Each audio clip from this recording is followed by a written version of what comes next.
ও যতদিন পর্যন্ত দায়িত্বে ছিল, ক্ষমতা ছিল, 14টা কাজ করেছিল।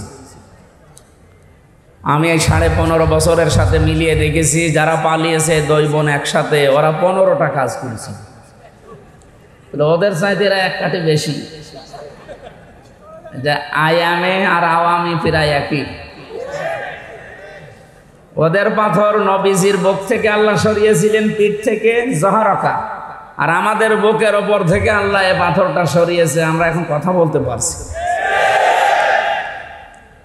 খালাকাল ইনসান আল্লামাহুল বায়ান। আমি মানুষ বানিয়েছি আর কথা বলা শিখিয়েছি।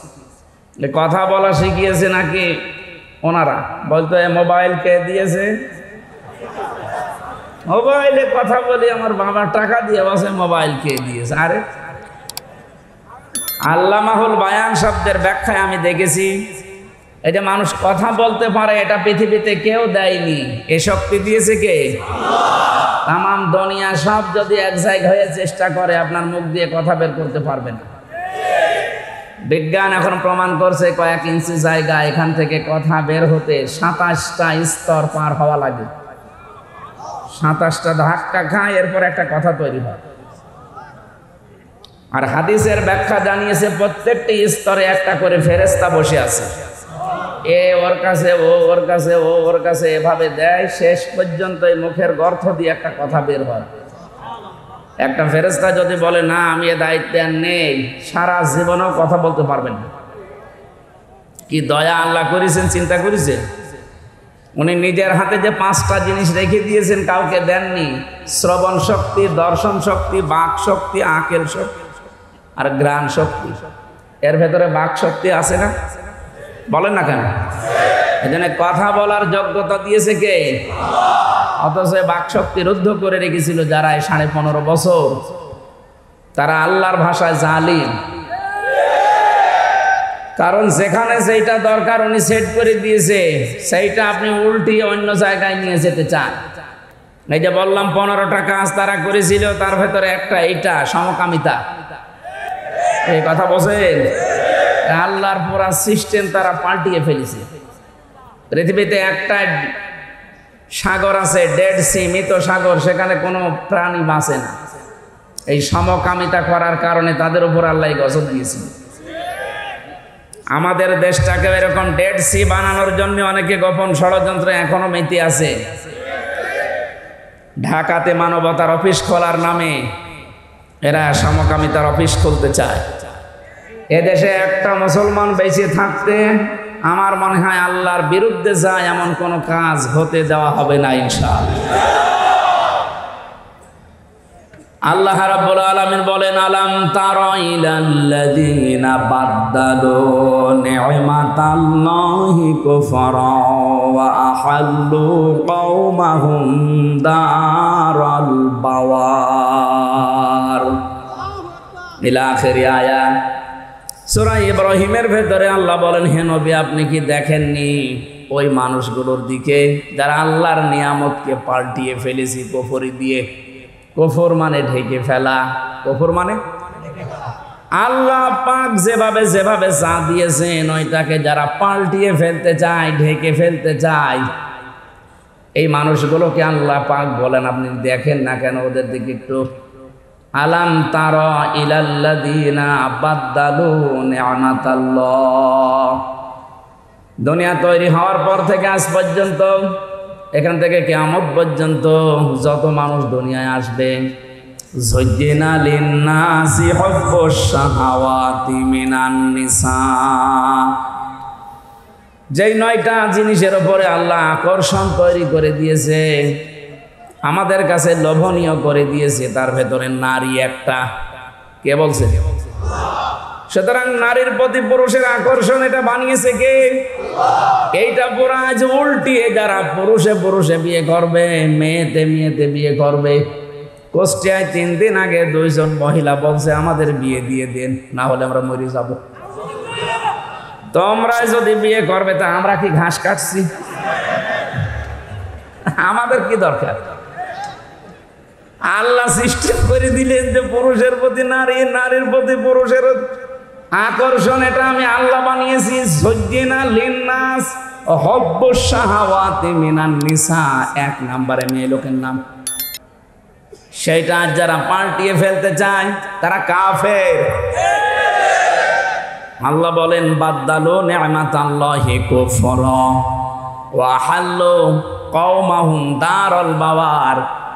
ওই মানুষগুলো জাহান্নামের যে ঘর, এই দারুল বাওয়ারের দিকে, জাহান্নামের ঘরের দিকে জাতিকে তারা পরিচালিত করতে চায়। সমকামিতা যারাই প্রমোট করবে তারা জাহান্নামী, কারণ এরা আল্লাহর পুরা সিস্টেমকে উল্টিয়ে দিতে চায়। কথা বলেন ঠিক কিনা? একজনকে নিয়োগ নিয়ে কয়েকদিন খুব তোলপাড় চলছিল এই একটা কারণে, উনি সমকামিতা প্রমোট করতেন। ওনার যে সিনেমাগুলো আপনি বানিয়েছে দেখেছিলেন, বিশেষ করে bachelor, 3rd person singular number, এগুলো দিয়ে একটা মেয়ে লোকের ঘর কি করে ভাঙা যায়, পরকীয়া প্রেমে কি করে আসক্ত করা যায়, সেই শিক্ষাগুলো দেওয়া হতো।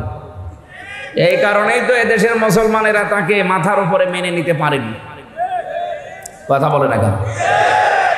আল্লাহর প্রকাশ্য নিষিদ্ধ কাজ যারা বৈধ করতে চায় যে কোনো কায়দায়, এদেশের মানুষ কিন্তু বুঝে ফেলে। আর বুঝে ফেললে আপনি কি তাদেরকে আর দাবিয়ে রাখতে পারবেন না। যদি একবার বসে যে আল্লাহ রাসূলের বিরুদ্ধে যাচ্ছে, ও বাবা হলেও তালাক দেবে। কথা বলেন। এতটুকু থাকলে ইনশাল্লাহ যথেষ্ট। এতটুকু ঈমানও যদি আমাদের থাকে, কিয়ামত পর্যন্ত এদের সংরক্ষিত থাকবে। কিন্তু এটা ধরে রাখা লাগবে, মুনাফিকে যেন না ঢোকে। অনেক মুনাফিক অলরেডি তৈরি হয়ে গেছে, কারণ জালেমদের এতদিনের জমানো টাকা হালাল করা লাগবে না। অনেকে হালাল করছে এইভাবে, না আপনি বিপদে পড়বেন। কোরআনে কারিমের সূরা নমল ভালো করে খেয়াল করবেন। আমি কোরআনের আয়াতের তাফসিরের সাথে বাস্তবতা যখন মিলাতে চাই, দেখি খাপের খাপ মুমতাজের বাপ মিলে যাচ্ছে। একটু দেখেন তো মেলে কিনা। আমাকারো মাকরাও আমাকারনা মাকরাও ওয়া হুম লা ইয়াশউরুন। সূরা নমলের 50 নম্বর আয়াত, 19 নম্বর পারার 20 নম্বর পৃষ্ঠা 6 নম্বর লাইনে আছে। এটা আধুনিক তাফসিরে পাবেন। আল্লাহ পাক বলেন মাকারু মাকরান, ওরা ষড়যন্ত্র করেছিল ষড়যন্ত্র করার মতো। মাকারো দিয়েই তো শেষ হয়ে যেত, মাকরান দিলেন কেন? আল্লাহ পাক বলেন এমন ষড়যন্ত্র ওরা করেছিল 1500 বছর আগে আয়াতটা নাযিল হয়েছে। এটা লোক নবীর ওই কাহিনীকে আল্লাহ তুলে ধরেছেন।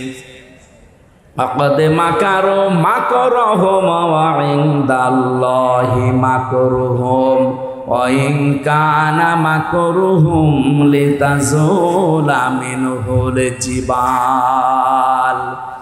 সূরা ইব্রাহিমের 46-47 নম্বর আয়াতে আল্লাহ জানিয়েছেন, হে নবী ওরা এমন ষড়যন্ত্র করেছিল যে পাহাড় পর্যন্ত তার জায়গা ছেড়ে চলে যাবে। ওদের ষড়যন্ত্রের জাল এত গভীর ছিল। এই যে 15টার কথা বলছিলাম, একটা একটা দেখবেন মিলে যাবে। তার ভেতরে 1 নাম্বার এই সমকামিতা। লূত নবী আলাইহিস সালামের জামানায় ওরা আরম্ভ করেছিল এই ষড়যন্ত্র, এই দুর্বিসন্ধি। আল্লাহ পাক বলেন আমিও বসেছিলাম না। মাকারনা মাকরন, এখানে ফাইল কর্তা সরাসরি আল্লাহ নিজে। আল্লাহ বলেন আমিও কৌশল করলাম। তাহলে কাফেররা যেটা করে ওইটা ষড়যন্ত্র, আল্লাহ যেটা করে ওইটা কৌশল।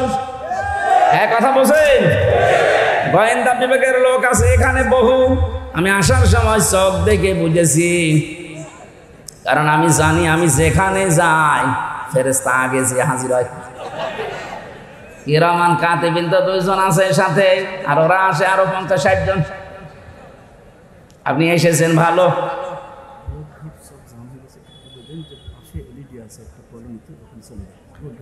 রোড ঘাট পুরা জাম হয়ে গেছে, আশপাশে বলে ওই যে কি এলইডি না কি লাগানো আছে, সেখানে যান যদি জায়গা পান। না এইভাবেই থাক, কি করবেন, কোথায় যাবেন, চারিদিকে মানুষ। আমি যত দূর আসলাম তো মানুষই পেয়েছি। কোনো জায়গায় যাওয়া যাবে না, দাঁড়িয়ে আছেন বসে আছেন, দরকার হয় জায়গা পেলে শুয়ে পড়েন, কিন্তু কথা বলবেন না। আমার অনুরোধ, কথা বলবেন না। 1 ঘন্টা সময় দেওয়া যাবে না। খেয়াল করে করে মিলাবেন, কোরআনের একটা শব্দ আপনাকে হেদায়েতের পথ বলে দেবে ইনশাআল্লাহ। আর মাঝে মাঝে একটু গল্প করে নেবেন নাকি? হ্যাঁ, একটু গল্প করে নেবেন, এখন খুব জরুরি হলে গল্প করে নেবেন। আর এখান থেকে উঠে যাবেন শুধু প্রসাব পায়খানা আর বিড়ি খাওয়ার নেশা লাগবে, অসুবিধা নেই। বিড়ির নেশা লাগলে খেয়ে আবার চলে যাবেন, পুলিশের সামনে যেন আবার পড়েন না, ওরা টাকা নেবে। বিড়ির মশলা ঢাকা বিভাগে একটু ঝামেলা আছে, এটা চট্টগ্রাম আর সিলেটে আবার আলাদা। ওরা অনেক ইমাম সাহেবও বিড়ি খায়। কি মাইক তো ঠিকই আছে,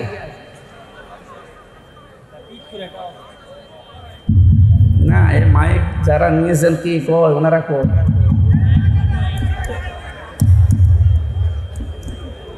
এই আওয়াজটা বন্ধ করে দিল।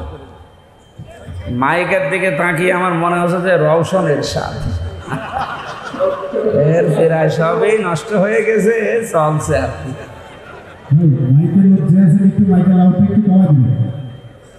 কয় তারা কয় কি করেন কি? ঢাকা এভাবে থাকলে হবে? আপনাদের তো গ্রামে পাঠিয়ে দেবে। এ আওয়াজ হয় কেন?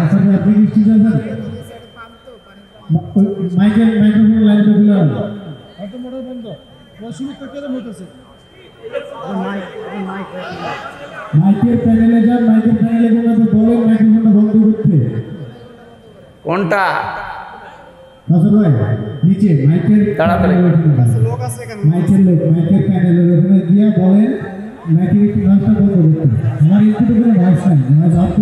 কোনটা বন্ধ করবো?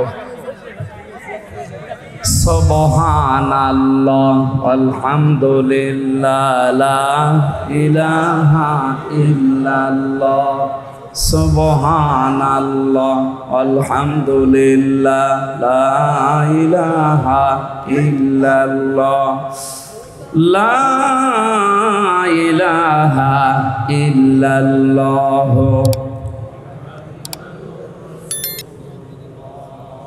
এই স্টেজের এই দুইটা মাইক চালু করে দেন আর রিভাব দিন। ঢাকাবাসী, এখানে দুইটা শব্দই কিন্তু এক, মাসদারও এক, কিন্তু ক্ষেত্রে আলাদা ব্যবহার। আল্লাহর ক্ষেত্রে হবে কৌশল আর কাফেরদের ক্ষেত্রে ষড়যন্ত্র। আমি কেন বলছিলাম গোয়েন্দাদের কথা? কারণ কালকে এটা ওরা অন্যদিকে নিয়ে যেতে পারে। কারণ যারা পালিয়ে গেছে ওরা তো বসে নেই, ওরা অলরেডি এই শব্দ নিয়ে ষড়যন্ত্র আরম্ভ করেছে। এতদিন পর্যন্ত জোট করতে পারে না, এখন বলছে জঙ্গিবাদ, মৌলবাদ। এই ধোয়া তুলেই তো এই 15.5 বছর হাজারো মানুষকে জেলে ভরে রেখেছিল, গুম করেছিল। এই ধোয়া আমরা আর তুলতে দেব না। বিশ্বের যারা মডেল আছে এদেরকে আজ উনি বিভিন্ন দেশে সিম্পেথি পাওয়ার জন্যে ছড়িয়ে বেড়াচ্ছে যে আমরা নির্বাচিত ছিলাম, আমাদেরকে উৎখাত করা হয়েছে। এটা একটা দাহা মিথ্যা কথা। এই 15.5 বছরে যারা নির্বাচিত ছিলাম এ কথা বলে, এদের নাই ঈমান নেই বুঝলাম, বিবেকও নেই। আপনি শয়তানকেও যদি জিজ্ঞাসা করেন যে 15.5 বছরকে নির্বাচন হয়েছে, শয়তানও হাসবে। এ কি বলে তো? আরে নির্বাচন হয় যে পদ্ধতিতে, তার নাম নির্বাচন। তার নাম কি? আপনি যে নির্বাচিত দাবি করছেন, এটা হওয়া লাগে নির্বাচনের মাধ্যমে। 15.5 বছর তো নির্বাচনই হয়নি, আপনি দাবি করেন কি করে? এটা হাসি মানুষ, এত দাহা মিথ্যা কথা বলেন, আপনার লজ্জা লাগে না? এই জন্য আশা করছে আমিও যেহেতু হাসি, আমার নামে একটু ঝামেলা আছে। আপনাকে এই মিথ্যা শুনলে মানুষ তখন আর হাসি বলবে না, বলবে পাঁচি। এটা আবার আমার গায়েও লাগতে পারে, এই জন্য আমি নিজের বাঁচানোর জন্য বললাম হাসি হয়ে আর মিথ্যা বলেন না। কথা বলে না কেন? এই জন্য এখান থেকে আমি যেটা পেয়েছি, হুয়া জিতাবাকুম ওয়া মা জাআলা আলাইকুম ফিদ দীনি মিন হারাজ। আল্লাহ পাক বলেন তিনি সে আল্লাহ যিনি তোমাদেরকে নির্বাচিত করেন। তাহলে নির্বাচিত করার দায়িত্ব কার? পদ্ধতি হচ্ছে নির্বাচন। লক্ষ লক্ষ নবীর উম্মত থেকে আল্লাহ নির্বাচন করে করে আমাদেরকে নির্বাচিত করে এই দুনিয়ায় পাঠিয়েছেন। কথা বলেন না কেন? আপনি আল্লাহর সিস্টেম ওই 15 বছরে পাল্টিয়ে ফেলেছিলেন। আল্লাহ যে একটা সিস্টেম দিয়েছিল যে নির্বাচনের মাধ্যমে নির্বাচিত হয় আমার উম্মতে মুহাম্মদীরা, সেইটাও পাল্টিয়ে আন্দাজে দাবি করতেন আমরা নির্বাচিত, অথচ নির্বাচন দেওয়ার আগে আপনি 154 জন ঘোষণা দিয়ে দিয়েছেন। এতটুকু শেষ করেননি, দিনের ভোট রাতে করে ফেলেছেন। নির্বাচন হলো কবে? আর একবার তো আমি ছেলেছিলাম না। আমি যা বলছি এটা বাস্তবতা, আপনি মিথ্যা কথা আর বলবেন না। কারণ তামাম দুনিয়ায় আপনার কথাগুলো গেলে মানুষ এখন মনে করে ও মনে হয় পাগল হয়ে গেছে। আর পাগল হওয়ারই কথা। এক মুরব্বী লোক দৌড়াচ্ছিল উর্দু শ্বাসে, ছেলের সাথে পথে দেখা, ছেলে বলছে আব্বা এত জোরে কোথায় যাও? বলছে ওরে ভাই গরু হারিয়েছে। টের তো পাও না, গরু হারিয়েছে। চিন্তা করছে কি হইল, বাবা আমারে ভাই বললো মানে? বাড়িতে এসে বলছে আম্মা আমি মরে যাব। কেন? আব্বা আমারে ভাই দিয়েছে। কি বলিস? মানুষের সামনে আব্বা আমারে ভাই বলেছে, আমি আর জীবন রাখবো না। ঠিক আছে আগেও আসো। বাড়িতে আসার পরে বলছো গো তুমি নাকি ছেলেকে ভাই বলে ফেলিস। বলছো ওরে মা গরু হারালে ওরকম হয়। 60-70 টাকার একটা গরু হারিয়ে গেলে যদি ছেলেকে ভাই বউকে মা বলে ফেলে, এত বড় বিশাল সাজানো বাগান হারিয়ে গেছে, ওর মাথা ঠিক থাকে? এই জন্য তো মিথ্যা কথা বলছে। কি বলবে না বলবে এখন আর দিশা পাচ্ছে না। আমরা আশা করবো হাসি হয়ে যেন আর মিথ্যা কথা বলবেন না। হাসির পাত্র তো হয়েই আছেন সারা দুনিয়ায়। সারা দুনিয়ার মানুষ জানে যে 15.5 বছরে নির্বাচন হয়নি। কথা বলেন না কেন? আপনি গণতন্ত্র হত্যা করেছেন, আর আপনি এখন গণতন্ত্র মানুষ কন্যা সেজেছেন। আমার যেটা বলার জন্য আমি এ পর্যন্ত এসেছি, খুব খেয়াল করে শুনবেন। এই পৃথিবীতে ইসলাম প্রতিষ্ঠার জন্য ইসলামপন্থীরা যেটা করবে এটা হচ্ছে কৌশল, আর ওইটাই যদি কাফেররা করে ওইটা হবে ষড়যন্ত্র। এইটাই প্রমাণ। অমাকারো মাকরন অমাকারনা মাকরন, 4টা শব্দ দেখেন একরকম। 2টার ফাইল আল্লাহ নিজে আর 2টার কাফের।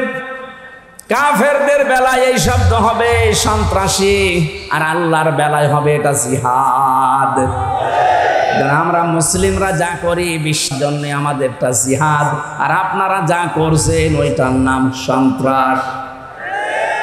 আল্লাহ পাক বলেন আমি নিজে ষড়যন্ত্র আমি কৌশল করেছিলাম। অহুম লা ইয়াশউরুন, ওরা টেরও পায়নি যে কিভাবে কি হয়ে গেল।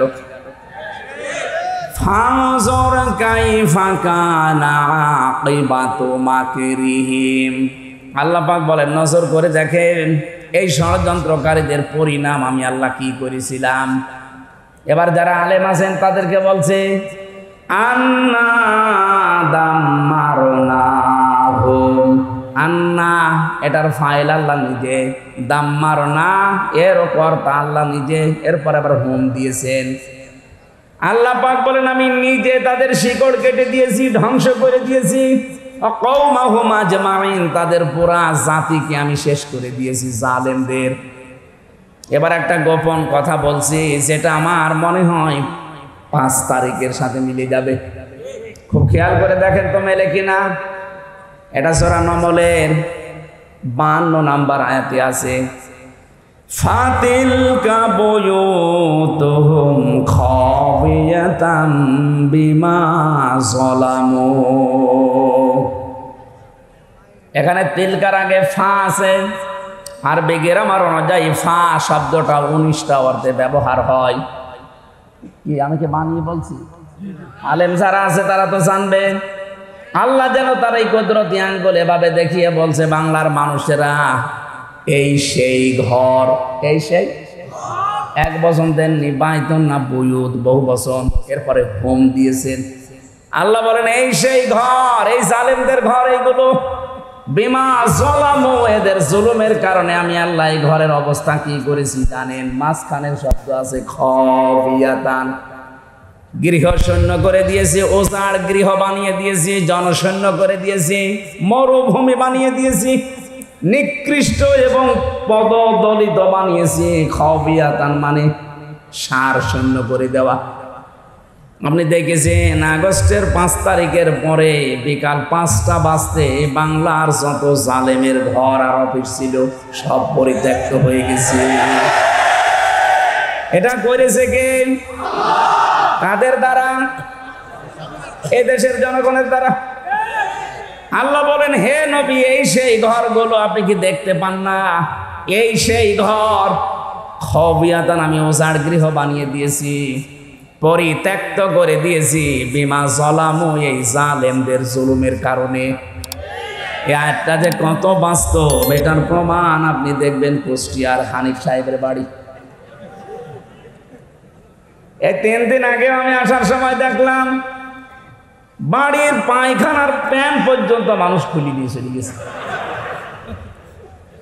এখন ওইটা জাতীয় টয়লেট হয়ে গেছে। একবারে 8-10 জন করে যাচ্ছে আর বিভিন্ন দিকে মুখ দিয়ে আল্লাহ রাস্তায় কাজ করছে। মানুষের জামাত বদ্ধ হয়ে শুরু হয়েছে। আমি চিন্তা করলাম 8-10 জন একসাথে যাচ্ছে কি করে? কারণ আছে। কয়েকদিন আগের পেপারে দেখলাম ওই যে বড় ঘর যেটা ঢাকাতে, এত আবেগ নিয়ে মানুষ সেখানে যেত চুমা খেত ঘরে, অথচ ঘরটা এখন পরিত্যক্ত। 3 মাসের ব্যবধানে ওইটা এখন টয়লেট হয়ে গেছে। কি কথা বলছে না কেন? যান এখন দেখে আসেন, এক একজন এক এক দিকে মুখ দিয়ে সবাই একসাথে কাজ করছে। আমি বললাম না এর ভেতরে একটা কারণ আছে। কারণ কি? 16 সালে হজে গিয়েছিলাম, কাবা শরীফ তাওয়াফ শেষ করার পরে আমি একটু উপরে গেলাম, যে দেখি পেটে চরম ব্যথা।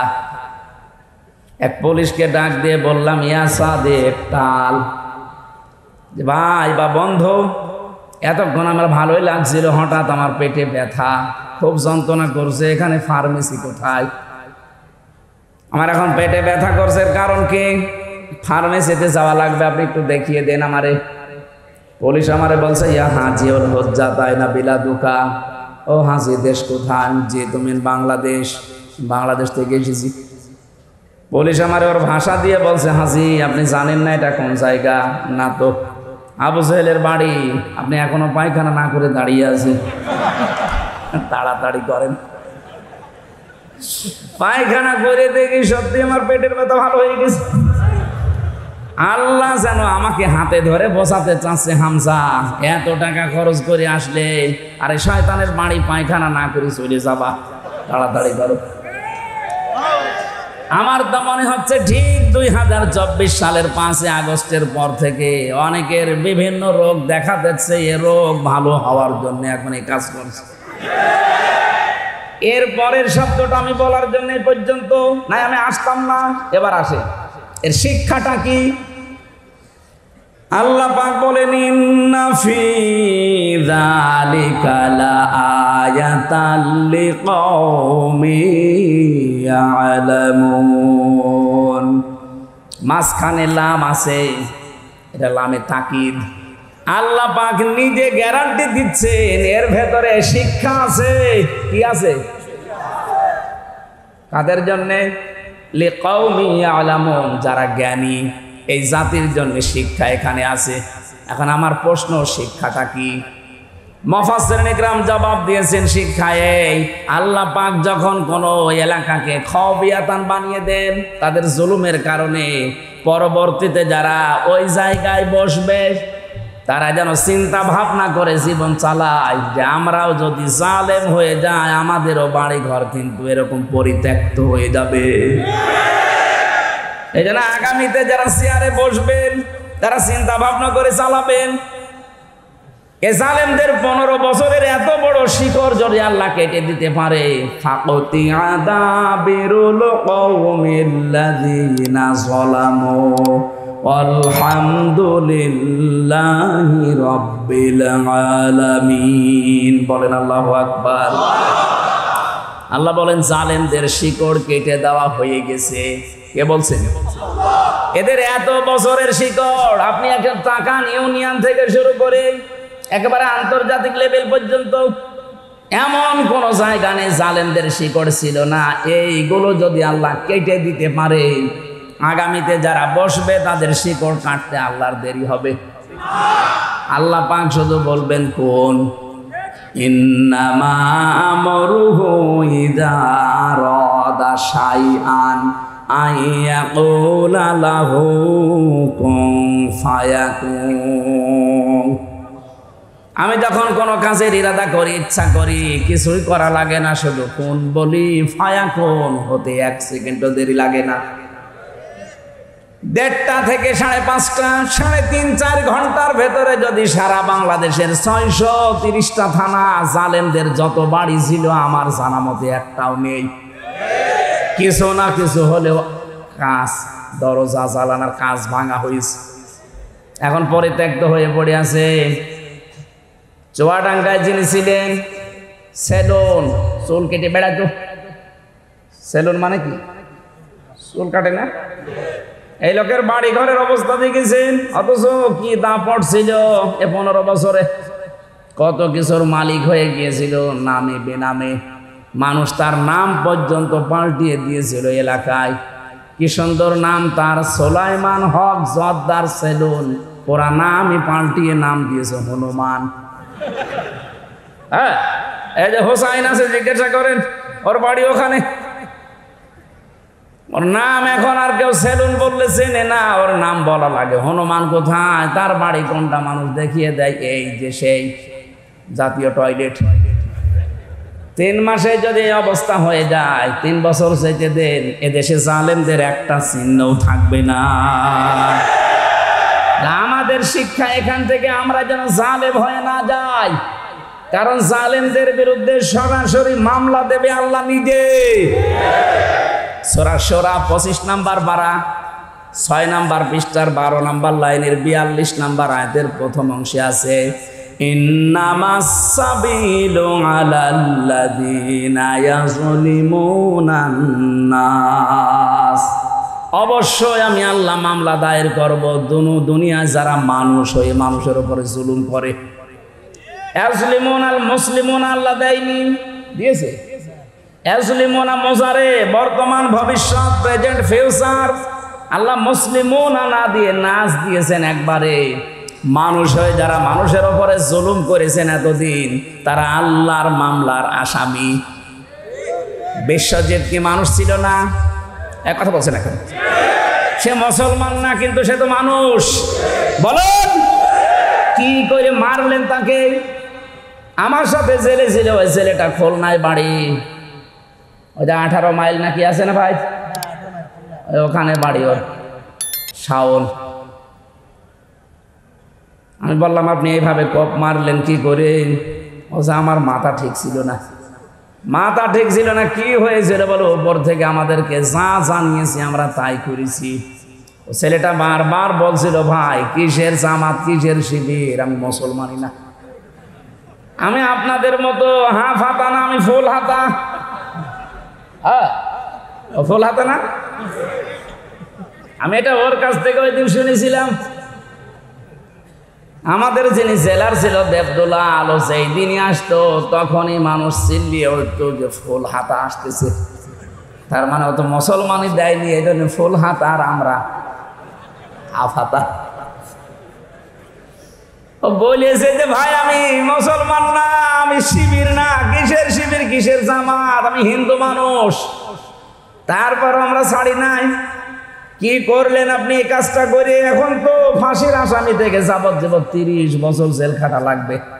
জীবনটা শেষ হয়ে গেল জেলখানায়। যে আমি এতটুকু অনুধাবন করেছি, অন্যায় করার পরে যদি সাজা হয়ে যায়, তার পাশে আর কেউ থাকে না। তখন অনুশোচনা আফসোস করা ছাড়া সারাটা জীবনে আর কিচ্ছু নেই। এখন যিনি জল্লাদের দায়িত্বে আছে, আগে তো শাহজাহান জল্লাদ ছিল, এখন যিনি দায়িত্বে আছে ওর বাড়ি চট্টগ্রামে। এই লোকটা আমার সাথে মাঝে মাঝে দেখা করতো, বলতাম ভাই উনি যেহেতু চেকার ছিলেন, চেক করতেন মোবাইল আছে কিনা। ডাক দিয়ে একদিন বললাম ভাই কি কয় বছর? বলে আমার মামলা সে এমন কঠিন না, বউ এক থাপ্পড় দিয়েছিলাম ও ছাতা মরি গেছে।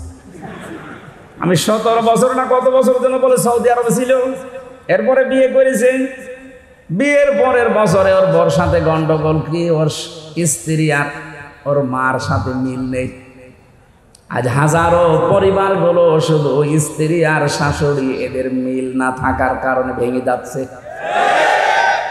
মাঝখান থেকে ছেলেরা রোগী হয়ে যাচ্ছি আমরা।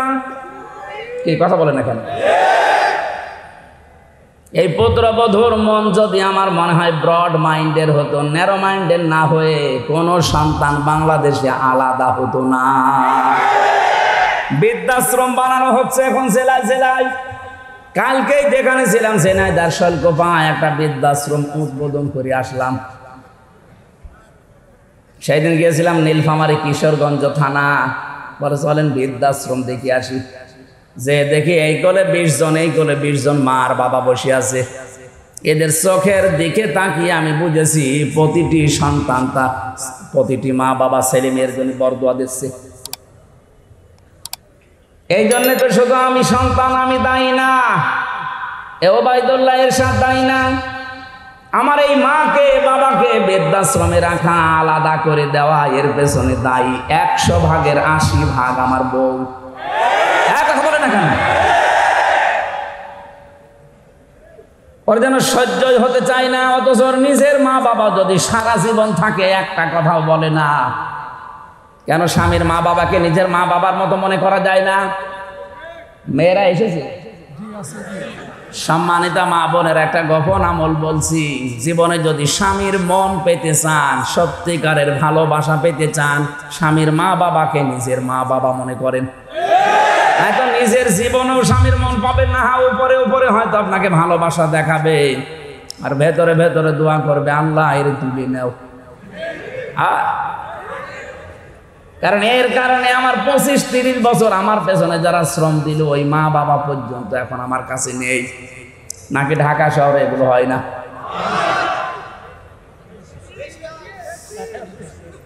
ঢাকাবাসী কোন মহিলা, কোন স্ত্রী যদি চায় যে আমার স্বামী আরো বেশি দিন বেঁচে থাক, আমার স্বামীর সম্মান, আমার স্বামীর সন্তান, আমার স্বামীর এই প্রভাব প্রতিপত্তি, টাকা পয়সা এগুলো আরো বেড়ে যাক, নবীজি বলেন ওই মহিলার উচিত তার স্বামীকে সব সময় তাকিদ দেওয়া, স্বামী তুমি যাই করো না কেন রক্তের সম্পর্কগুলো অটুট করো।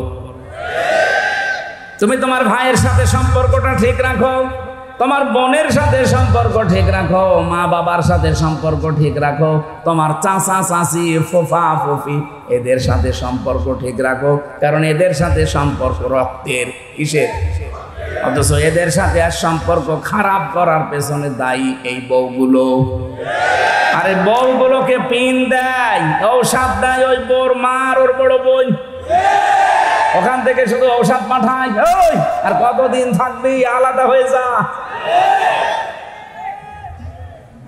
আমার মনে হয় ঢাকাতে এরকম কিছু হচ্ছে, এই জন্য এত আওয়াজ দিচ্ছে। কার কার বউ এরকম ছোট মনের, একটু হাত তোলেন তো। না আছে, এই যে এটা কোন জাহান্নামে আছে আপনি টের পাচ্ছেন না, আমি টের পেয়েছি। এটা ক্যামেরাটা একটু ওইদিকে ঘোরাও, ওরে তামাম দুনিয়ায় দেখাক যে আল্লাহর ওলি একটা পাওয়া গেছে। না ভাই, খুব ঝামেলা আছে। এতদিন পর্যন্ত মেয়ে লোক ক্ষমতায় ছিল, এই জন্য নারী নির্যাতনের আইন খুব কড়াকড়ি। চাচা এরশাদ একবার গিয়েছিল, কিন্তু পুরুষ নির্যাতনের আইন ও 27 করেনি। ও যদি একটু শক্ত আইন করে যেত তো পুরুষ নির্যাতনেরও আইন আছে। বলেন তো এই যে জল্লাদটা, ও খালি একটা থাপ্পড় দিয়েছিল খালি সংশোধন করার জন্য। বউ শুধু কারণে অকারণে মায়ের সাথে তর্কাতর্কি করতো, মাকে কিছু দিলেই বউ রাগ করতো।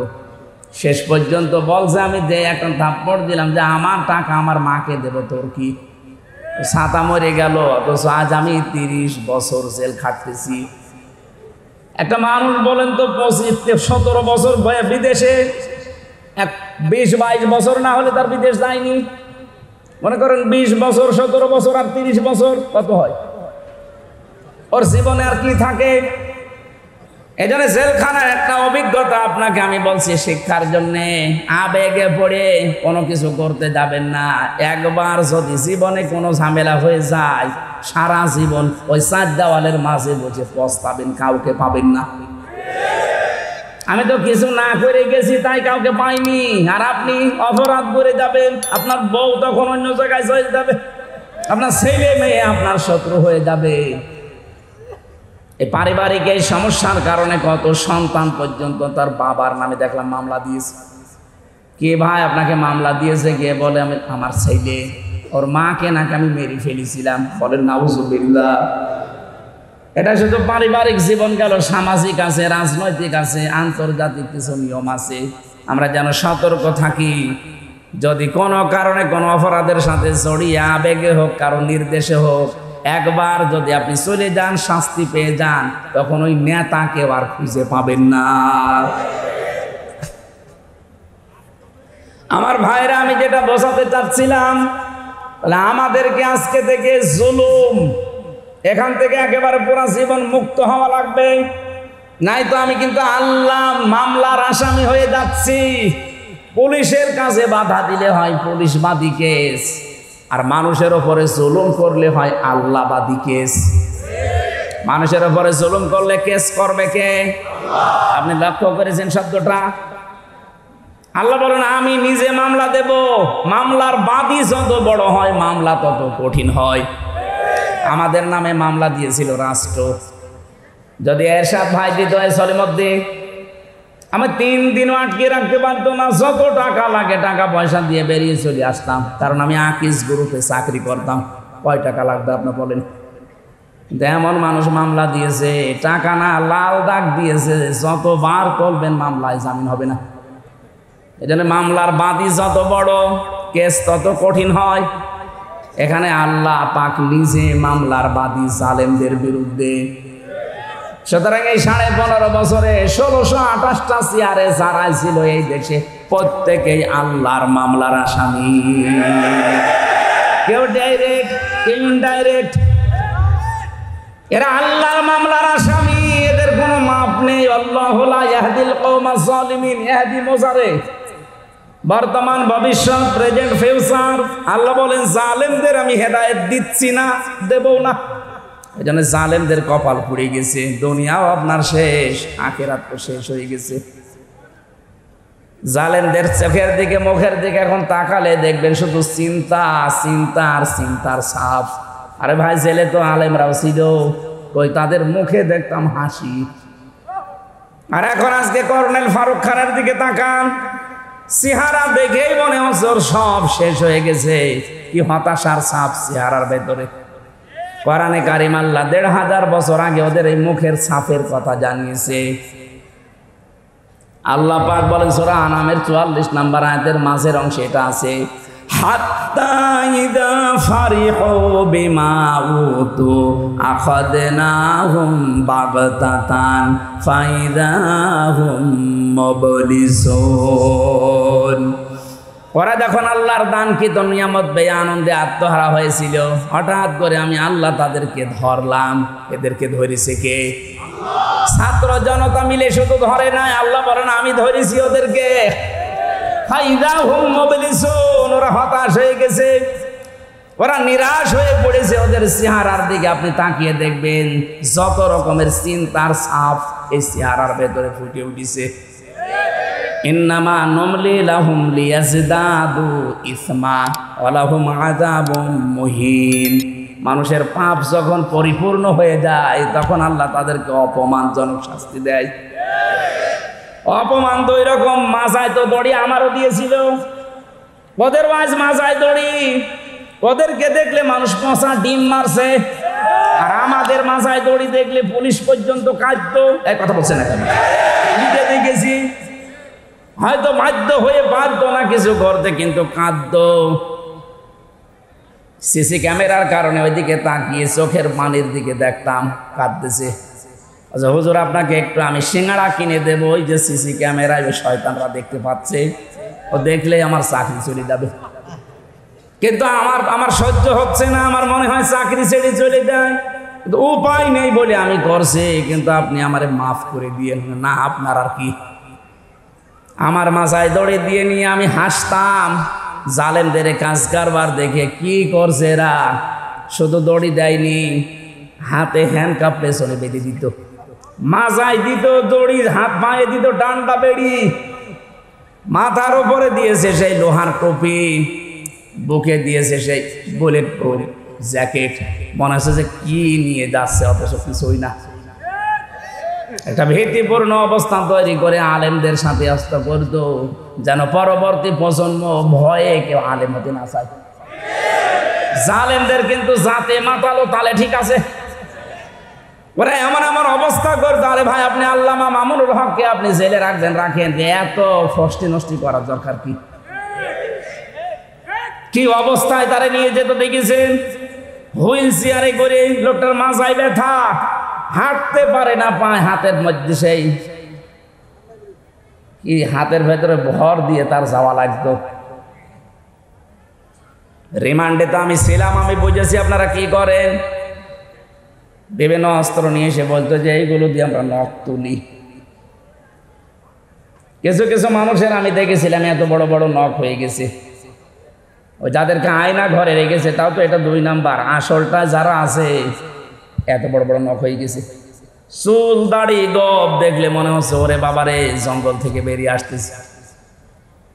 এই নখ দিয়ে দেওয়ালের সাথে খুশিয়ে খুশিয়ে লিখে রাখতো কাটা কাটা অক্ষরে যে ভাই, যদি কেউ বাইরে যেতে পারেন এই নাম্বারটা একটু জানাবেন যে নাম্বারের লোকটা এখনো বেঁচে আছে।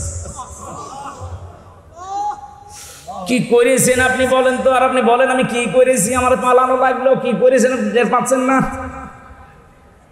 আপনার পাপের বোঝা পরিপূর্ণ হয়ে গেছে, এই জন্য তো আল্লাহ এত অপমান করছে।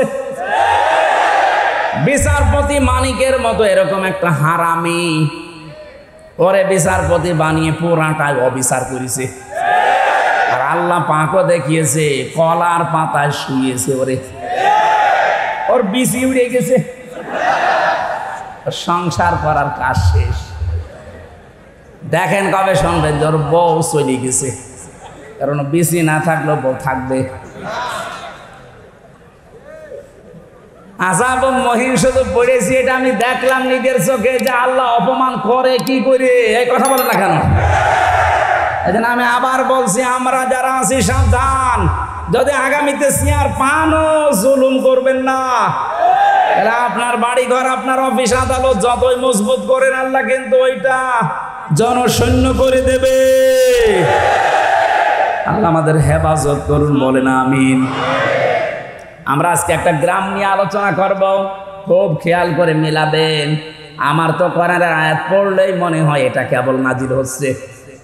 সূরা নমল থেকে আমরা পড়েছি, এর নামকরণ, ঐতিহাসিক প্রেক্ষাপট, ব্যাখ্যা, অনেকগুলো কথা আছে, মাতৃভাষায় অর্থ, এগুলো সব বাদ দিয়ে দিলাম। কারণ আমার 10টার ভেতরে ডাক্তার ঘুমাতে বলেছে, এখন 10:30 বেজে গেছে, তাড়াতাড়ি শেষ করবো, এই জন্য আমরা সব বাদ দিলাম। সূরা নাহাল 112 নম্বর আয়াত। আজকের আলোচনার বিষয় গ্রাম। কি বললাম? এটা কি গ্রাম নাকি শহর? আল্লাহ রাব্বুল আলামিন এমন একটা গ্রামের, এমন একটা জনপদের উদাহরণ আমাদের কাছে দিচ্ছেন, একটু মিলিয়ে দেখবেন। অবরাবাল্লাহু মাসালান ক্বরিয়াতান কানাত আমিনাতাম মুতমাইন্নাহ। আল্লাহর এই দৃষ্টান্তের দিকে লক্ষ্য করুন। আল্লাহ রাব্বুল আলামিন নিজে একটা দৃষ্টান্ত দিচ্ছে, উদাহরণ তোমাদের সামনে পেশ করছে, উপমা দিচ্ছে আল্লাহ তোমাদের সামনে একটা গ্রামের। কিসের? যে গ্রাম ছিল শান্ত, নিরাপত্তা দিয়ে বেষ্টিত এবং নিশ্চিন্তে বাস করা যেত। দুইটা শব্দ পেলাম আমরা, কানাতা আমিনাতাম মুতমাইন্নাতান। এটা যদি ক্লাস হতো তাহলে এখানে আরবি গ্রামারের অনেক নিয়ম আছে। করিয়াতান, কানাত, আমিনাতাম, মুতমাইন্নাতান, এই শেষে তাগুলো কেন এসেছে এগুলো ক্লাস হলে বোঝানো ভালো হয়। এত তাফসির মাহফিল, আল্লাহ পাক দুইটা সুন্দর সুন্দর উদাহরণ এখানে সেট করলেন। এক নম্বরে এমন গ্রাম যেটা নিরামিষ চিনতে বাস করা যেত। তাফসিরে মুফাসসিরিন ইকরাম আমি যত তাফসির দেখেছি সবাই এক বাক্যে জানিয়েছে এইটা বলতে আল্লাহ বুঝিয়েছেন মক্কা শরীফকে। কাকে? মক্কা শরীফকে আল্লাহ পাক একেবারে নিরাপত্তার শহর জানিয়েছেন। আত-তিনি ওয়াজ-যাইতুনি ওয়া তুরি সিনিনা ওয়া হাদাল বালাদিল আমিন। এটা একটা নিরাপদ শহর। এবার আসেন তো বাংলাদেশের সাথে এই শব্দটা মিলাই। আমরাও কিন্তু ঠিক নিরাপদে ছিলাম, হঠাৎ করে সে 47 থেকে আরম্ভ হয়েছে। কি 47 থেকে আরম্ভ? এর আগে তো শান্ত শিষ্ট নিরাপত্তা বেষ্টন করে আমরা ছিলাম। কারণ 800-850 বছর আমাদের এই এলাকাটা, এ পুরা ভারতবর্ষ মুসলমানদের হাতে ছিল। মুসলমানদের যখন হাতে ছিল তখন শিরক এত বেশি ছিল না। কারণ মুসলমান ক্ষমতা নেওয়ার পরে যে কাজগুলো করবে তার এক নাম্বারে তারা শিরক বন্ধ করবে। সূরা আলে ইমরানের এবার 93 নম্বর আয়াতের তাফসীর করা আছে। আমার তাফসীর আজকে হচ্ছে কোরআন বিল কোরআন। ভালো করে খেয়াল করুন ভাই। ইন্না আউওয়ালা বাইতি উবদিআ লিন-নাসি লাল্লাযী বিবাক্কাতা মুবারাকান ওয়া হুদাল লিল আলামিন। আল্লাহ পাক বলেন পৃথিবীর প্রথম ঘর যেটা প্রতিষ্ঠিত হয়েছে, যেটা বানানো হয়েছে বাক্কায়, মানে মক্কায়। মক্কার প্রাচীন নাম হচ্ছে বাক্কা। এর ভেতরে এক নম্বরে মুবারাকান, বরকতময় করে দিয়েছি আমি আল্লাহ এই ঘরকে। 2 নম্বরে এখানে হেদায়েতের মশাল জ্বালিয়ে দিয়েছি তামাম বিশ্বের মানুষের জন্য। 2টা বিষয় আল্লাহ জানালেন এই ঘর সম্পর্কে, যেটা বরকতময়, এটা হেদায়েতের মশাল। অমান দাখালাহু কানা আমিনা। কেউ যদি ঘরে প্রবেশ করে আল্লাহ তাকে নিরাপত্তা দিয়ে দেয়। কে বলছেন? কি পেলেন না শোনার পরে আপনি খালি শুনেই যাবেন, আমি বলে যাব না। এখান থেকে কিছু নিয়ে আমাদের জীবনে এবার লাগানো লাগবে। কথা বলেন না কেন?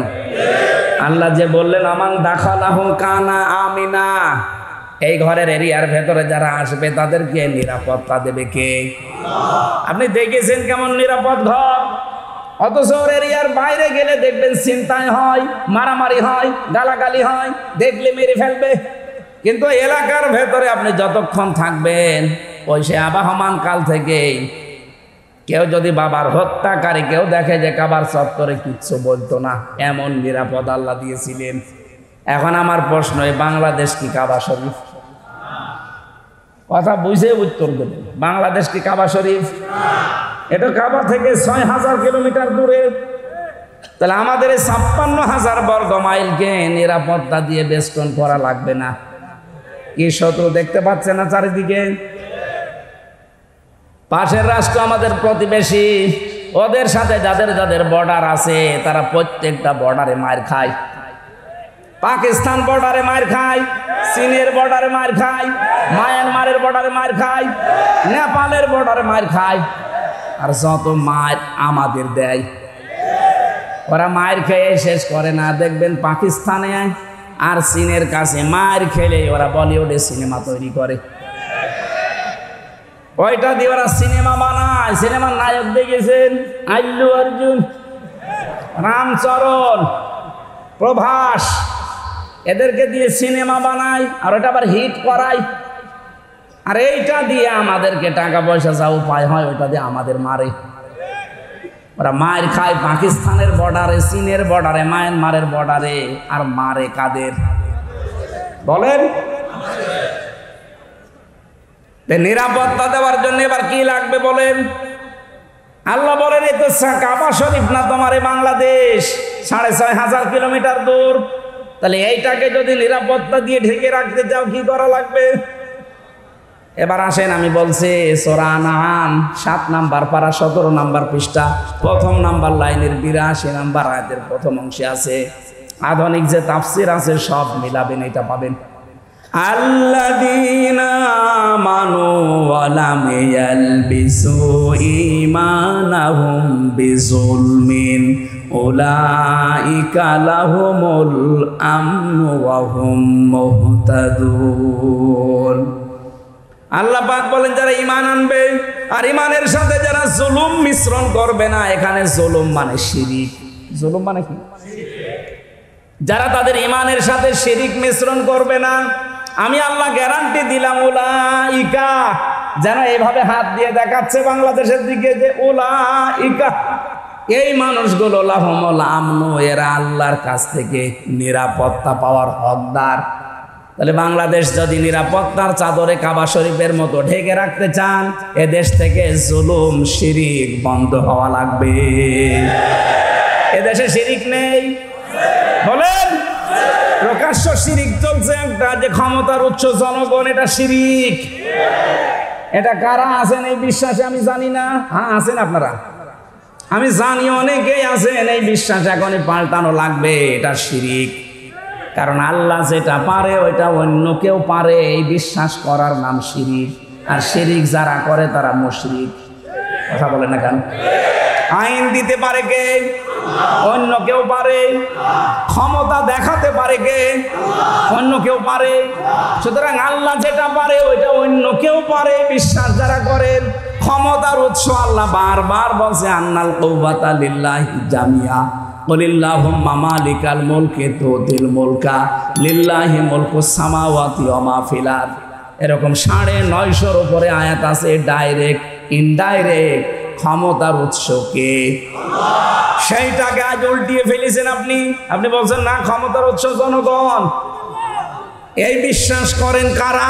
আমি জানি না। যারা করেন এখনই মত পাল্টান। আপনার বিশ্বাস যদি এখনই না পাল্টে ওইভাবে মারা যান, আপনি শিরিক করছেন। আর শিরিক করলে আপনি মুশরিক। শিরিক যতদিন এই দেশে চালু থাকবে, আপনি বহির্বিশ্ব থেকে যত রকমের ষড়যন্ত্র আন্তর্জাতিক চলছে, জীবনও আপনি মুক্ত হতে পারবেন না। আমরা একটা গেড়াকলের ভেতরে পড়ে আছি, একদিকে আমেরিকা আর একদিকে রাশিয়া। কোন দিকে যাবেন, যেদিকে যাবেন ওই দিকেই মার খাবেন। রাশিয়ার দিকে ঝুঁকে আসলে আমেরিকা মারবে, আমেরিকার দিকে গেলে রাশিয়া মারবে। আল্লাহ এমন একটা জায়গায় আমাদেরকে রেখেছে যে আমরা দাবার বুটি হয়ে গেছি। এখান থেকে একটাই উত্তরণের পথ আছে। এদেশের 18 কোটি মানুষ ঐক্যবদ্ধ হওয়া লাগবে যে আমরা শিরিক করব না। আর শিরিক কাকে বলে? তাফসীরের ভাষা থেকে বলছি শিরিক বিল জাত, শিরিক বিল সিফাত, শিরিক বিল ইখতিয়ার, শিরিক বিল হুকুক। এটা এক একটা আবার 4 প্রকার, 4 4 16 প্রকার। ওই 16 প্রকার শ্রেণী বিন্যাস করলে হয় 24 প্রকার।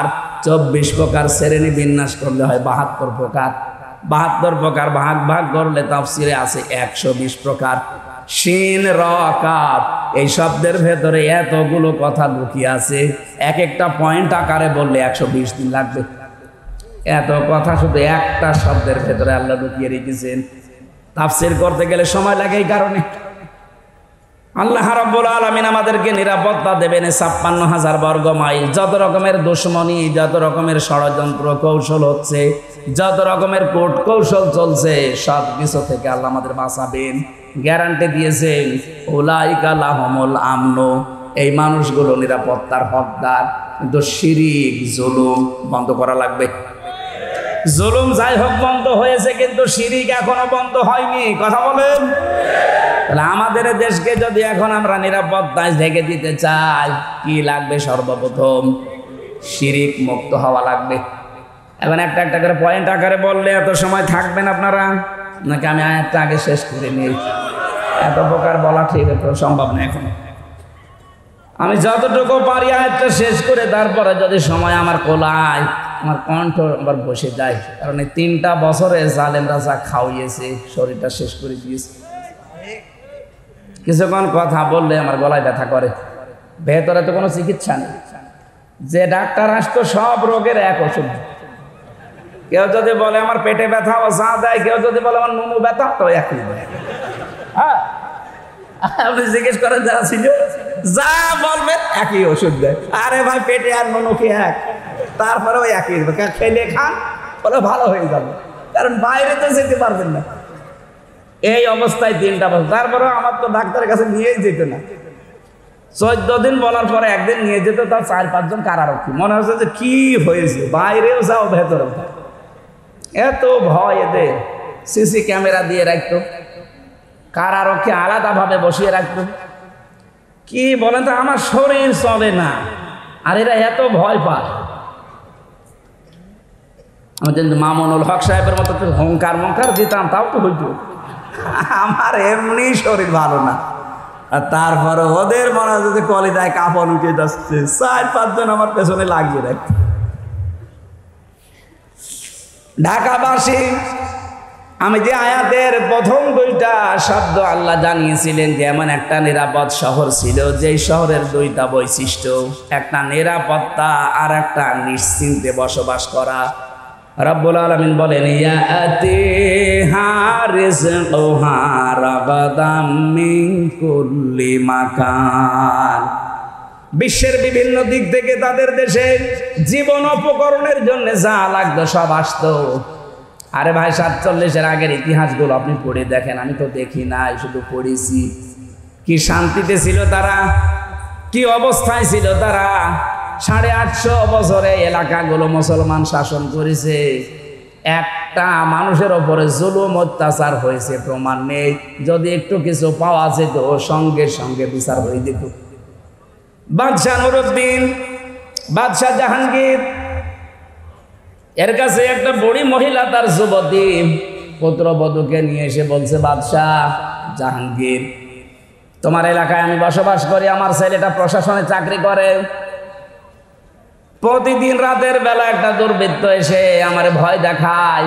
আমার এই পুত্রবধূ খুব সুন্দরী, তার ইজ্জত সম্ভ্রম লুণ্ঠন করার জন্যে তোমার কাছে বিচার দিয়ে গেলাম। আজকে রাতটা যদি নিরাপত্তা দিতে পারো আমাদের দাও, যদি না দিতে পারো তাহলে আমি সকালে এখান থেকে চলে যাব। যাওয়ার আগে একটা কথা বলে গেলাম, তুমি যে আল্লাহকে বিশ্বাস করো, কিয়ামতের দিন ওই আল্লাহর সামনে তোমার বিরুদ্ধে আমি নিজে মামলা দেব। বাদশাহ জাহাঙ্গীর কোনো কথা বলে না, চলে গেল বুড়ি মহিলার আগ করে। যাওয়ার সময় বলছে, বাদশাহ আমি কিন্তু তোমাকে হতে দেখেছি, জন্ম নিতে দেখেছি, আমার সামনেই তুমি জন্ম নিয়েছো, একটা কথারও জবাব দিলে না। ঠিক আছে, আমি গেলাম। কিয়ামত তো বিশ্বাস করো, কিয়ামতে হবে তোমার সাথে দেখা। রাতের বেলা হযরতে বাদশাহ জাহাঙ্গীর রহমতুল্লাহ আলাইহি উনি চলে গেলেন রাতে ঘোড়া নিয়ে। যে দেখলেন প্রাচীরের কাছে একটা ঘোড়া বেঁধে রাখা আছে, আর ভেতরে আওয়াজ হচ্ছে, বাঁচাও বাঁচাও। উনি নিজের ঘোড়াটা পাশে রাখলেন, পাঁচির টপকিয়ে ভেতরে ঢুকলেন। বুড়ি মহিলাকে ডাক দিয়ে বলে যে টিম টিম করে আলো জ্বলছে, আলোটা লিভিয়ে দাও। ভেতরে যাওয়ার পরে ওনার পুত্রবধূর শরীরের উপরে যে অত্যাচার চালাচ্ছিল ওই ছেলেটা, ওই দুর্বৃত্ত, নিজে মাথাটার চুল ধরলেন, তরবারি বের করে 1 কপি আলাদা করে দিলেন। বুড়িকে এসে বলে, ঠিক আছে এবার আলো জ্বালাও। আলো জ্বালানোর পরে তিনি দেখলেন, দেখার পরে বললেন আলহামদুলিল্লাহ। বুড়িকে ডাক দিয়ে বলে 1 গ্লাস পানি নিয়ে আসো। পানিগুলো তিনি 3 ঢোকে পান করলেন। ডাক দিয়ে বলেন, বুড়ি সকালে আমার সাথে যাবে, দেখা হবে তোমার। সকালে পুত্রবধূ নিয়ে গেছে রাজদরবারে। ডাক দিয়ে বলে, বুড়ি এসেছো, তুমি কি জানো কেন আমি তোমাকে বাতি নিভিয়ে দেওয়ার জন্য বলেছিলাম? বলে, না জানি না। তুমি তখন আমার কাছে নালিশ দিলে, বিচার দিলে, ওই সময় থেকে আমার মনের ভেতরে একটা আশঙ্কা হচ্ছিল যে আমার বাড়ির এত কাছে আমার ছেলে ছাড়া এই দুষ্কর্ম করার সাহস কারো হবে না। মনে মনে ভাবলাম আমার ছেলে আমারই মেরে ফেলা লাগবে। রাতের বেলা গিয়ে দেখি যখন এই চিৎকারের আওয়াজ, মেয়েটার কণ্ঠের আওয়াজ পেয়ে আমি নিজে বাবা হয়ে আমার সন্তানের গলায় ছুরি লাগাবো কি করে, এই জন্য আলো নিভাতে বলেছিলাম যেন মায়া আমার সামনে এসে না দাঁড়ায়। এক কোপে আলাদা করার পর আমি ছেড়ে দেবো, দেই নাই। চিন্তা করলাম আলোতে নিয়ে দেখি আসলে কার মাথা, যে দেখি না ছেলেটা আমার না অন্য কারো। তখন আমি খুশি হয়ে শুকরিয়া আদায় করে ফেলে দিলাম, আলহামদুলিল্লাহ। পানি আনতে বলেছিলাম এই জন্যই, যখন বিচার দিয়েছে ওই দিন থেকে শুরু করে ওই সময় থেকে এ পর্যন্ত এক ঢোকো পানি আমি খাইনি, কারণ তুমি কিয়ামতে বিচার দেবে আমাকে হুমকি দিয়েছো। নিজের মাথার যে মুকুট আছে বাদশার, ওইটা ওই মেয়েটার বুকের পায়ের উপরে রাখলেন। পায়ের কাছে রেখে বাদশাহ জাহাঙ্গীর ডাক দিয়ে বললেন, বুড়ি, মুসলমানদেরকে কি মনে করো আমি জানি না, আমার যে মাথার মুকুট, এই এলাকাটা আমার বাপ দাদারা মিলে আমরা আজ মুসলমানেরা 850 বছর শাসন করছি। এ বিশাল সাম্রাজ্যের দাম আল্লাহর কাছে আমার এই মুকুটের যতটুকু দাম আছে তার চাইতে বেশি মূল্য তোমার এই পুত্রবধূর ইজ্জতে। ইসলাম সত্যি যদি এসে যায়, কোনোদিন জোর জবরদস্তি করে আপনাকে ধর্ম গ্রহণ করানো হবে না। হয়তো আপনাকে বলতে পারি যে 4500 ধর্মের গ্রন্থ আছে দুনিয়ায়, আপনি আমাদেরটা পড়েন। বিবেক যদি আপনার একটু কাজ করে, আমি জানি কোরআন একটু বুঝে পড়লে আপনি আর অন্য ধর্মে থাকবেন না। যশোরের এক কলেজের অধ্যাপক, হিন্দু, বিসিএস ক্যাডার, স্যারকে আমি বলেছিলাম যে স্যার আপনি মাত্র 3 মাস কোরআন শরীফটা বাংলা পড়বেন, আপনাকে আমি মুসলমান হতে বলি না। 3 মাস পরে দেখি উনি নিজের থেকে বলছে আমি মুসলমান হয়ে যাব। আমাদের ধর্মে কিন্তু লা ইকরাহা ফিদ্দিন, জোর জবরদস্তি নেই, বাড়াবাড়ি নেই। যদি বাড়াবাড়ি জবরদস্তি থাকতো 850 বছরে এই এলাকায় কোনো হিন্দু থাকতো না। অথচ আমরা কি দেখতে পাচ্ছি, মাত্র কয়েক বছরের ব্যবধানে আপনারা এলাকায় দায়িত্বে পেয়ে পাশের রাষ্ট্র প্রতিবেশী আপনারা, অথচ কি করছেন এখন, এখানে মিথ্যা ধোয়া তোলেন আর ভারতে হিন্দুরা মুসলমানদের উপরে অত্যাচার করেন। আপনার আবার মানবতার কথা বলেন, আপনার মুখে মানবতার কথা মানায়। যারা মসজিদ ভেঙে মন্দির বানায়, এক কথা বলেন না কেন? বাংলাদেশে একটা মন্দির ভেঙে মসজিদ বানানো হয়েছে, যদি প্রমাণ দিতে পারেন এ দেশ আপনাদের হাতে আমরা তুলে দেব। আপনারা কি ওদার মনের পরিচয় দেন? এত বড় বিশাল দেশ বলে আপনাদের জায়গা নেই, মসজিদ ভেঙে মন্দির বানানো লাগবে কোন কারণে? মসজিদগুলো ভেঙে মন্দির না বানিয়ে মানুষের কর্মসংস্থান তৈরি করেন। আপনাদের উপর আল্লাহর দয়া, আল্লাহর মায়া মহব্বত আসবে। আল্লাহ পাক বলেন এই যে ইয়াতিহা রিজকুহা রাগাদাম মিন কুল্লি মাকান, তাদের কাছে বিভিন্ন দিক থেকে রিজিক আসতো। ওই সময়ের কথা বলছি, সিরিয়া থেকে, ইয়েমেন থেকে, আশপাশের রাষ্ট্রগুলো থেকে জীবন উপকরণের জন্য যা লাগে আল্লাহ সব ওদের মাধ্যমে পাঠাতেন। মানুষের মনোভাবে তৈরি করে দিতেন, তারা মানবতার খাতিরে হলেও পাঠিয়ে দিত। আমরা যদি আজ আফগানিস্তানের মতো আল্লাহর উপরে ঈমান এবং তাকওয়া অর্জন করতে পারি, শুধু পাকিস্তান না, শুধু তুরস্ক না, শুধু রাশিয়া না, বিশ্বের যত মানুষ আছে তাদের ভেতরে আল্লাহ আলাদা একটা মনুষ্যত্ব তৈরি করে দেবে, মানবতাবোধ জাগিয়ে দেবে। তারা বাধ্য হবে আমাদের জন্য জীবন উপকরণ সব পাঠিয়ে দিতে। ভারত ছাড়া যদি আশপাশের সবগুলো দেশ চলতে পারে, আমি ইতিহাস পড়ে দেখেছি মায়ানমার, ইতিহাস পড়ে দেখেছি নেপাল, পাকিস্তান, চীন, ভুটান, যতগুলো দেশ আশপাশে আছে, আফগানিস্তান সহ, একটাও ভারতের সাথে এদের সাথে সম্পর্ক না রেখে যদি চলতে পারে, 18 কোটি মুসলমানও এ মুশরিকদের সাথে সম্পর্ক ছাড়া চলতে পারবে? কোনো দরকার নেই আপনাদের সাথে আমার। প্রতিবেশীর কাজ যদি প্রতিবেশীর মতো না হয়ে, এত বড় জঘন্য প্রতিবেশী পৃথিবীর কোন রাষ্ট্রের পাশে আমি পাইনি। কয়েকদিন আগে সিঙ্গাপুর, মালয়েশিয়া, থাইল্যান্ড, কতগুলো দেশ ঘুরলাম, ওই আপনাদের মতো এরকম নিকৃষ্ট মানের প্রতিবেশী তো আমরা পাইনি। জোর যার মূল্য তার এই যদি শুরু করেন, তামাম দুনিয়ায় কিন্তু মুসলমান 2 নম্বরে আছে। আপনারা হিন্দু মাত্র 130 কোটি আর মুসলমান 200 কোটি। একজন করে যদি ধরা হয় এ পৃথিবীতে একটা হিন্দু আর থাকবেন না। না প্রতিবেশী, এই জন্য আমরা আর কিছু বলছি না। ওনার প্রতিবেশীর মতো থাকেন। গণহত্যাকারী একজন খুনিকে আশ্রয় দিয়ে এরপরে আবার মানবতার কথা বলেন, আপনাদের মুখে এটা মানায় না। লজ্জা যদি থাকে তাড়াতাড়ি ফেরত দিয়ে দেন, আমরা ফাঁসি দিয়ে দিই।